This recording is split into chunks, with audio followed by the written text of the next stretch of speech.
Good morning students. आइए continue करते हैं हम चैप्टर नंबर 6 को। स्टूडेंट्स, अपना टॉपिक है नेक्स्ट रेस्पिरेशन। इससे प्रीवियस क्लास के अंदर स्टूडेंट्स हमने डिस्कस करा था लाइफ प्रोसेस के अंदर न्यूट्रिशन। तो न्यूट्रिशन अपने डिफरेंट एनिमल्स के अंदर और ह्यूमन बीइंग के अंदर न्यूट्रिशन को हमने डिस्कस किया था। तो आज हमारा टॉपिक है रेस्पिरेशन। देखिए स्टूडेंट्स, जनरली रेस्पिरेशन जो है एक एनर्जी प्रोड्यूस करने के लिए प्रोसेस है। तो एनर्जी प्रोड्यूस करने की जो प्रोसेस होती है रेस्पिरेशन, तो ये कैटाबोलिक प्रोसेस है। कैटाबोलिक प्रोसेस है और एक्सोथर्मिक प्रोसेस होती है। एक्सोथर्मिक प्रोसेस है। कैटाबोलिक प्रोसेस यही यहाँ पे जो है मॉलिक्यूल्स का जो है कॉम्प्लेक्स मॉलिक्यूल्स या लार्ज मॉलिक्यूल का ब्रेकडाउन होता है इनटू सिंपलर मॉलिक्यूल्स के अंदर और एनर्जी प्रोड्यूस होती है, इसलिए इसके अंदर जो है एक्सोथर्मिक है। तो यहाँ पे क्या होती है? प्रोड्यूस एनर्जी प्रोड्यूस होती है इसके अंदर। तो या फिर इसके अंदर अपन इसको ऐसे भी बोल सकते हैं, इसके अंदर ये जो है oxidation of simple food molecules भी बोल सकते हैं। मॉलिक्यूल देखिए स्टूडेंट्स को अपन ऐसे समझते हैं इसके अंदर सिंपल फूड मॉलिक्यूल, जैसे अपने फूड का डाइजेशन हो गया, कंप्लीट डाइजेशन होने के बाद में जो सिंपल फूड मॉलिक्यूल एब्जॉर्ब होके आपके ब्लड से होता हुआ सेल तक पहुंचेगा। तो जैसे ग्लूकोज की बात करें अपन, C6H12O6, ये ग्लूकोज, ये आपका जो है सिंपल फूड मॉलिक्यूल या शुगर है, इसका आपका सेल के अंदर जाने के बाद में इसका ऑक्सीडेशन होगा। ठीक है, तो ऑक्सीडेशन होने की वजह से जो है इसका ब्रेकडाउन होगा और ये बनाएगा इसके अंदर आपका 6CO2 प्लस इसके अंदर 6H2O। ठीक है, तो ये जो है आपका जो है H2O बन गया इसके अंदर और इसके साथ में जो है आपका एनर्जी रिलीज होगा इसके अंदर। ठीक है, तो यहाँ पे एनर्जी रिलीज होने की जो प्रोसेस है इसके अंदर, ये इसको अपन बोलते हैं रेस्पिरेशन। देखिए जनरली कंफ्यूजन होता है बच्चों को। रेस्पिरेशन का मीनिंग समझते हैं intake of oxygen and removal of CO2। Actually देखिएगा इसके अंदर ये जो इनटेक ऑफ ऑक्सीजन है, ये इनटेक ऑफ ऑक्सीजन होती है वो इनहेलेशन के प्रोसेस से होता है। ये इनटेक जो होता है वो बाय द इनहेलेशन प्रोसेस से होता है, इनहेलेशन के थ्रू होता है। और ये जो रिमूव होती है इसके अंदर अपनी बॉडी के अंदर जो CO2 प्रोड्यूस होगी सेल्स के अंदर, इसको रिमूव करने के लिए प्रोसेस काम आएगी, वो है एक्सहेलेशन। तो इनहेलेशन और एक्सहेलेशन दोनों को कंबाइंडली अपन बोलते हैं ब्रीदिंग। दोनों को कंबाइंडली अपन क्या बोलेंगे? ब्रीदिंग। तो breathing is a part of respiration. तो रेस्पिरेशन मतलब ये नहीं कि इनटेक ऑफ ऑक्सीजन और रिमूवल ऑफ द CO2, ये रेस्पिरेशन नहीं है, ये केवल ब्रीदिंग है। तो ब्रीदिंग जो है वो रेस्पिरेशन का ही पार्ट होता है इसके अंदर। तो यहाँ पे अपने को एक चीज समझ में आ रही है कि रेस्पिरेशन के अंदर जो है वो फूड मॉलिक्यूल्स जो होते हैं उनका ऑक्सीडेशन होता है और इसके अंदर जो है मेनली एनर्जी प्रोड्यूस होती है। अब ये एनर्जी जो है आपकी बॉडी के अंदर हर एक सेल्स को जो है बहुत सारी एक्टिविटीज परफॉर्म करने के लिए एनर्जी की रिक्वायरमेंट होती है इसके अंदर। ठीक है स्टूडेंट, तो ये एनर्जी जो है आपको इस रेस्पिरेशन प्रोसेस के थ्रू ही जो है फूड मॉलिक्यूल से ऑब्टेन होगी इसके अंदर। अब अपन बात करते हैं इसके अंदर स्टूडेंट नेक्स्ट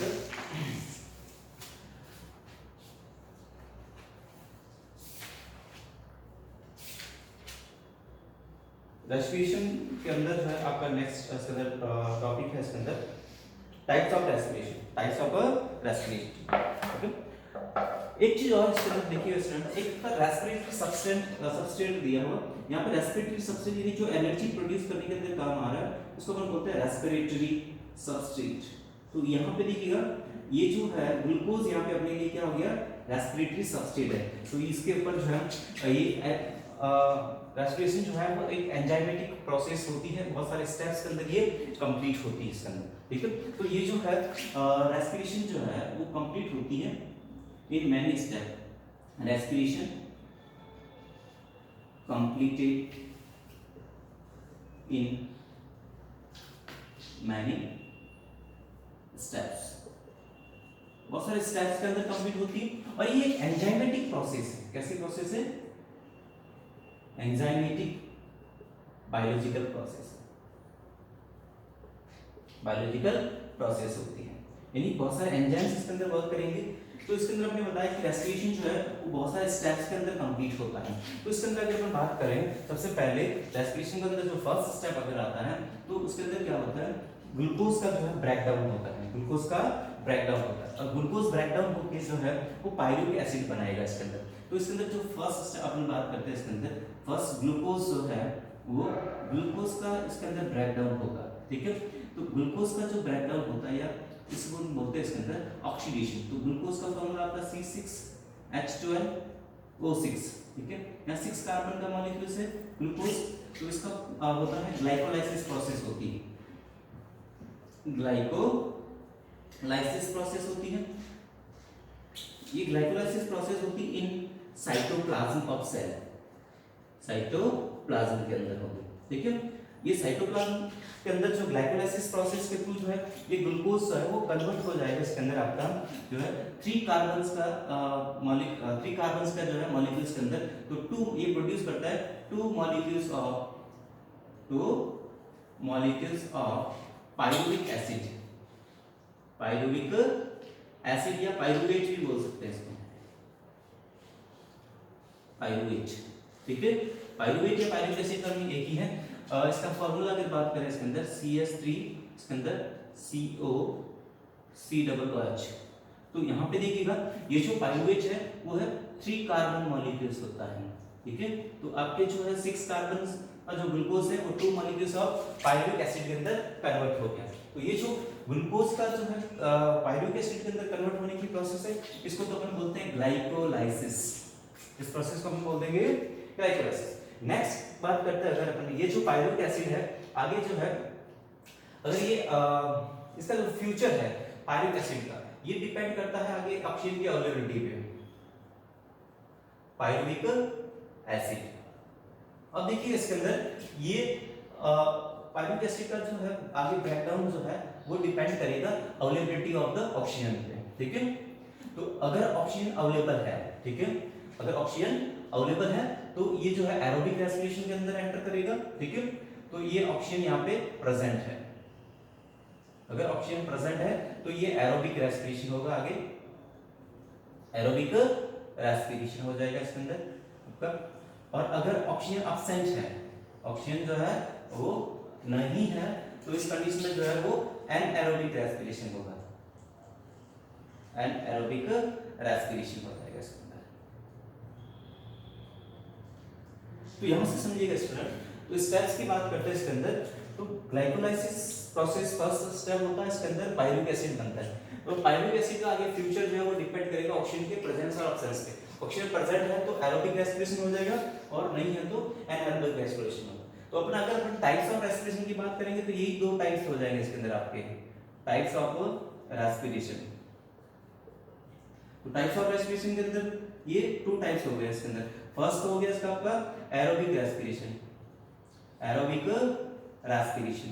तो एरोबिक रेस्पिरेशन के अंदर क्या होगा आपका ऑक्सीजन प्रेजेंट होगी, एरोबिक रेस्पिरेशन में O2 जो है वो प्रेजेंट होती है इसके अंदर या अवेलेबल होती है।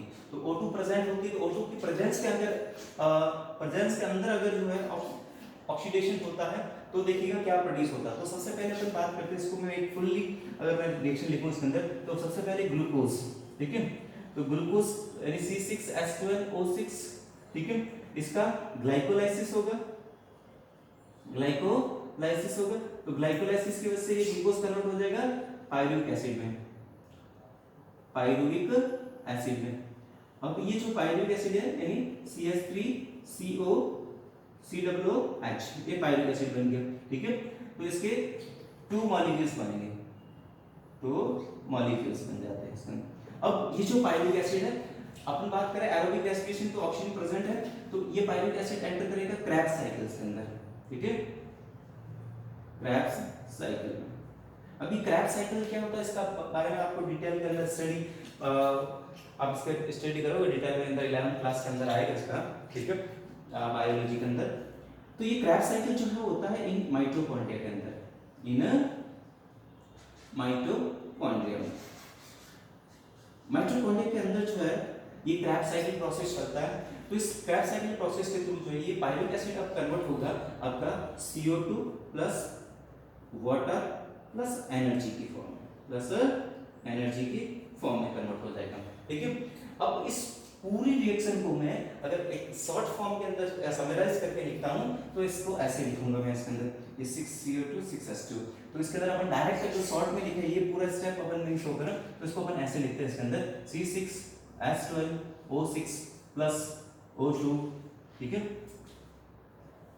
और क्या बनेगा इसके अंदर आपका, तो ये ग्लाइकोलाइसिस है O2 का प्रेजेंस में हो रहा है। ठीक है, तो ऑक्सीडेशन ऑफ ग्लूकोज होगा, तो O2 तो क्या बनेगा आपका 6CO2 plus 6H2 water plus energy बनेगा। ठीक है, ये एनर्जी जो है लगभग 38 ATP के बराबर एनर्जी जो है ये प्रोड्यूस होती है। ATP क्या है मैं आगे आपको समझाऊंगा। तो ये तो है एरोबिक रेस्पिरेशन।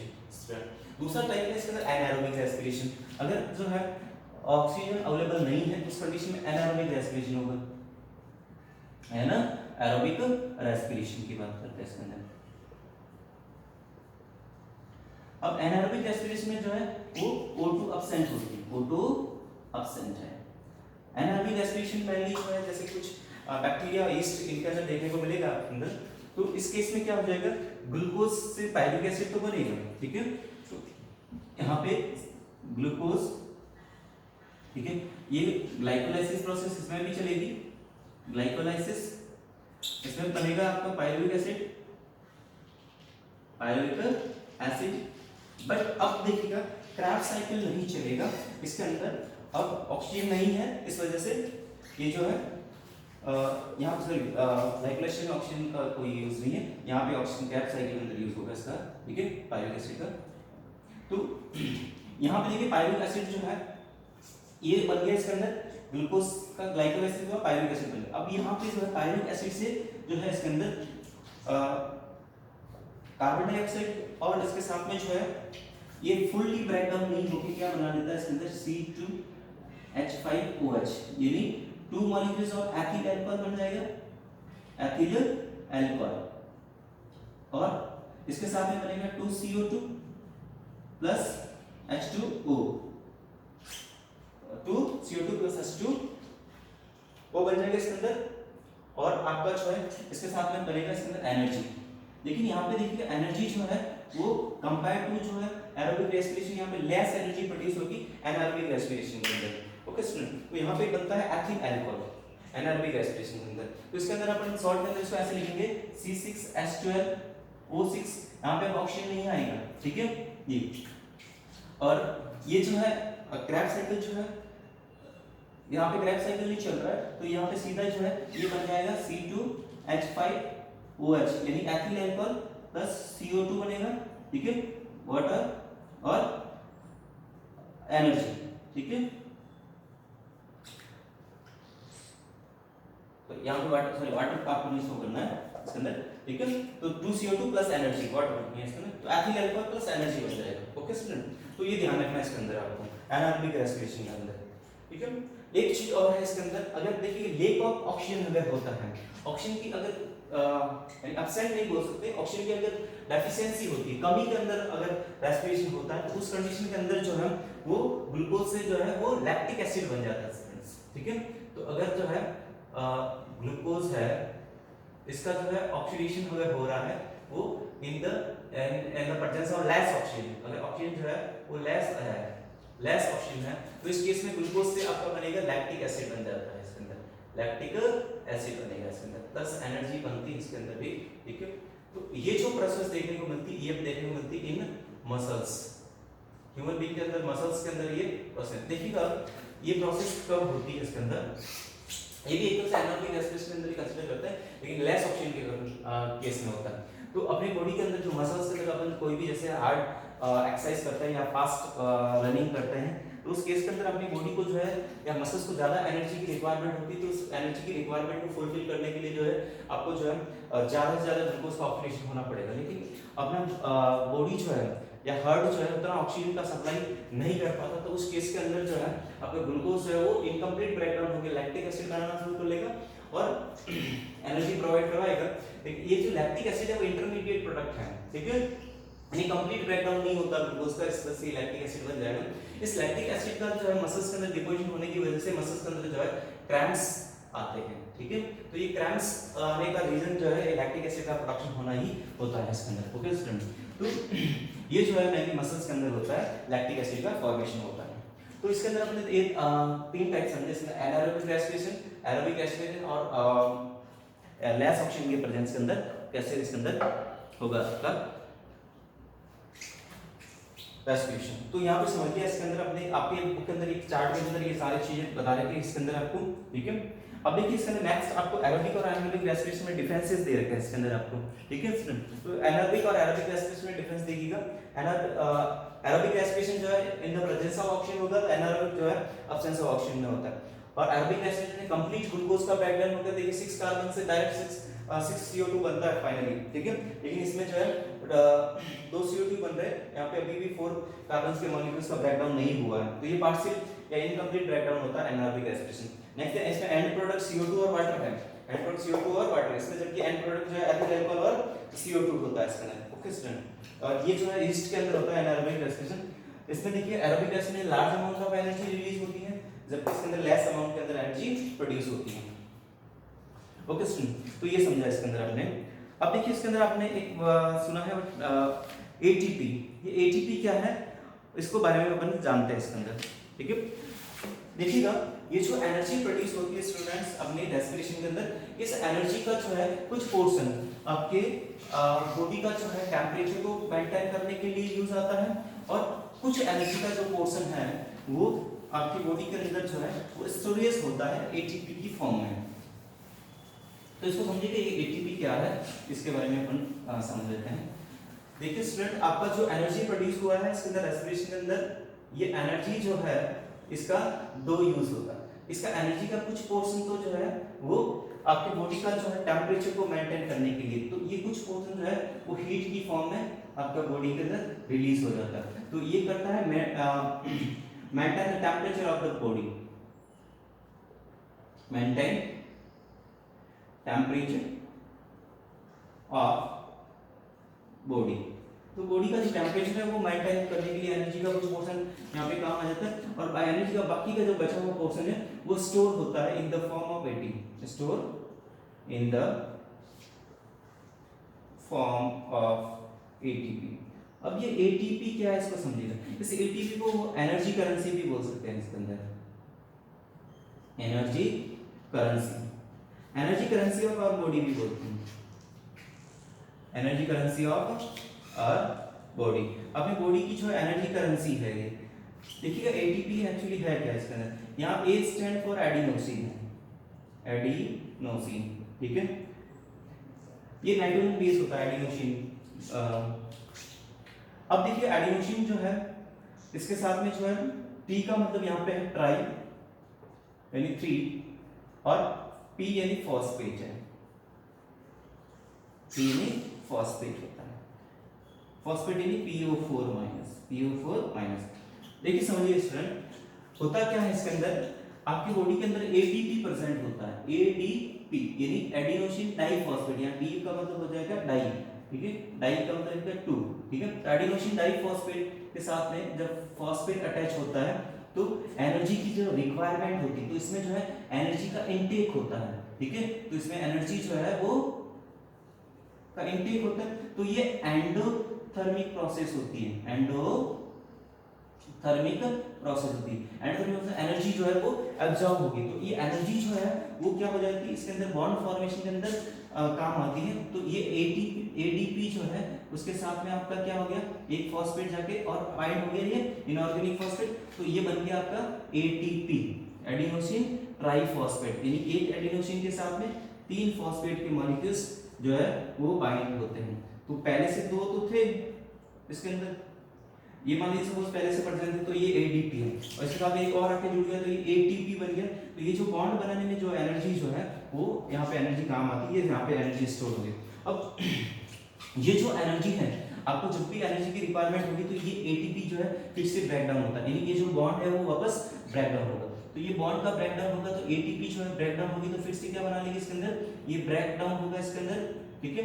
तो ब्रेक डाउन होने से ये वापस एडीपी प्लस इनऑर्गेनिक फॉस्फेट, तो इसके अंदर एनर्जी जो है वो रिलीज होगी, एनर्जी वो रिलीज हो जाएगी इसके अंदर, ये चीज है। अब ये जो एनर्जी रिलीज हो रही है इसको अपन बोलते हैं एक्सोथर्मिक प्रोसेस, एक्सोथर्मिक प्रोसेस, ठीक है। तो एक्सोथर्मिक प्रोसेस ये जो है एनर्जी रिलीज होने का एक्सोथर्मिक प्रोसेस है। तो एक्चुअली अपन रेस्पिरेशन भी एक एक्सोथर्मिक प्रोसेस है, और यहाँ पे देखिए एटीपी का ब्रेकडाउन होने से एनर्जी प्रोड्यूस होगी, ये एक्सोथर्मिक प्रोसेस है। तो ये अपना एटीपी के बारे में, तो एटीपी जो है वो एनर्जी करेंसी है अपनी बॉडी की, ठीक है। तो ये समझिए अपने इसमें एटीपी क्या होता है, ये चीज। तो ये रेस्पिरेशन का अपना जो है टॉपिक है यहाँ तक था। नेक्स्ट रेस्पिरेशन इन एनिमल्स दिया है इसके अंदर आपको, तो इसके अंदर आपको जो है एक्सचेंज ऑफ गैसेस कैसे होगा इसके बारे में अपने को बताया है इसके अंदर, और human respiration in the human next topic आपका आएगा इसके अंदर, ओके। देखिए स्टूडेंट, अपने बॉडी के अंदर जो एक्सचेंज ऑफ गैसेस है, यानी O2 और CO2 का एक्सचेंज करने के लिए जैसे अलग अलग ऑर्गेनिज्म के अंदर जो है उनके बॉडी के सरफेस से या फिर जो स्पेसिफिक ऑर्गन का जो सरफेस है उसके थ्रू जो एक्सचेंज ऑफ गैसेस होता है। जैसे मैं ह्यूमन बीइंग की बात करूं तो ह्यूमन बीइंग के अंदर जो है इनटेक ऑफ जो ऑक्सीजन है वो अपन रेस्पिरेटरी सिस्टम है अपने अंदर, और लंग्स के अंदर जाने के बाद एल्वियोलाई होती है, अपन आगे पढ़ेंगे। तो एल्वियोलाई की सरफेस के थ्रू जो है एक्सचेंज होता है डिफ्यूजन के थ्रू, और CO2 जो है वापस एक्सहेल करते हैं अपन बाहर निकालते हैं। ऐसे यूनिसेलुलर ऑर्गेनिज्म होता है उनका पूरा बॉडी सरफेस के थ्रू ही जो है वो एक्सचेंज ऑफ O2 और CO2 होता है। जैसे अमीबा है, इग्लिना है, इनके अंदर जो है पूरे बॉडी सरफेस से ही एक्सचेंज ऑफ गैसेस देखने को मिलेगा इसके अंदर, ठीक है। तो ये एक्सचेंज ऑफ गैसेस के लिए उनका या तो बॉडी सरफेस काम आता है या कोई स्पेसिफिक ऑर्गन जो होता है उस ऑर्गन्स के अंदर जो है रेस्पिरेटरी सरफेस होता है, इस रेस्पिरेटरी सरफेस के थ्रू जो है O2 और CO2 का एक्सचेंज होता है, ओके स्टूडेंट।